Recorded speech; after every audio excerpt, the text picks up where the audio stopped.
2022 या उससे पहले 73 साल में हमने शिकायतें की हैं, मगर इनफरादी और इज्तिमाई तौर पे हमने अपना अपना किरदार शायद खुश असलूबी से अदा नहीं किया है। आज बलूचिस्तान समाजी कबायली तौर पे इंतशार का शिकार है।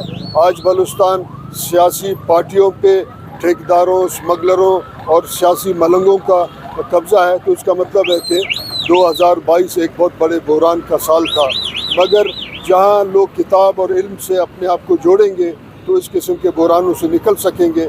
मैं बलूचिस्तान के नौजवानों से, खुसूसन अहले इल्म और अहले कलम से ये अपील करता हूँ कि 2023 में जब आज हमने कदम रखा है तो हम इल्म, डिसिप्लिन और करप्शन से पाक माशरे की तरफ हम बढ़ें, ताकि हमारे आइंदा नस्लें हमको अच्छे अल्फाज। आज का दिन हम इस वक्त 1 जनवरी 2023 सैराब रोड पे खड़े हैं और यहाँ एक किताब मेले का इनेकाद हमारे साथियों ने किया है। ये हौसला अफजाई है पूरे समाज का, जहाँ बहरान और मायूसी से हमारा समाज, हमारा माहौल आलूदा है, मगर ऐसे नौजवान जो कि किताबों का मेले का इनेकाद कर रहे हैं, ये उस बहरान और मायूसी से समाज को निकालने में एक बहुत बड़ा किरदार है।